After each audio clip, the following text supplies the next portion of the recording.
Yeah, we I can. want to just basically continue Bronson's thought. And what I wanted to share on this thing is it's basically the chasing of returns. I started investing in self-storage in like 2013 and buying at like 8, 9, 10 caps. And that worked out super well. But after a while, it gets hot and people go, people are making money in self-storage. I want to pile in. And so eventually it gets the cap rates compressed, right? Because everybody wants to get in that asset class. So people dive in when it's at 5 and 4% cap rates, right? And all of a sudden they're not making very much money because they're chasing those returns.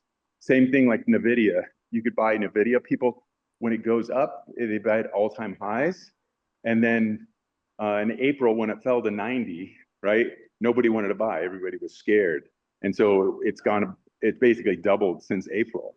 And anybody here on the call could have made that investment. So, but it takes guts to basically go against the storm and try to bet on what's next versus what's worked in the past. So it's always my point here is investors are chasing what's worked as opposed to trying to figure out what's going to be next and where they're going to get the best returns in the future.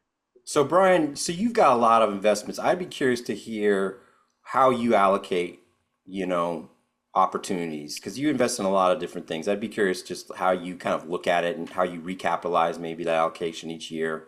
How do you Sure. do it? I try to keep a balance. Like I'm trying to basically um, develop financial independence from basically from private equity, from a single family rental portfolio, from multifamily, from syndications, from hard money loans, right? So I'm trying to build these like 8 pillars of income.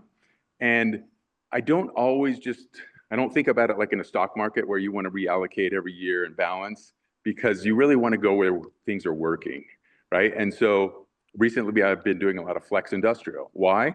Because I can get 10% cash on cash, right? I can't get that anywhere else. And I bought a lot of flex industrial. So I haven't been like this year, I'm not saying like I need a little multifamily, I need a little self-storage, I need a right. It's like, hey, this asset class is working. So basically right now that's where I'm deploying. When that stops working or when that gets compressed, then I'm going to transition elsewhere. But I really want to be where the opportunity is and not chasing the opportunity where the opportunity was but where it's going to be.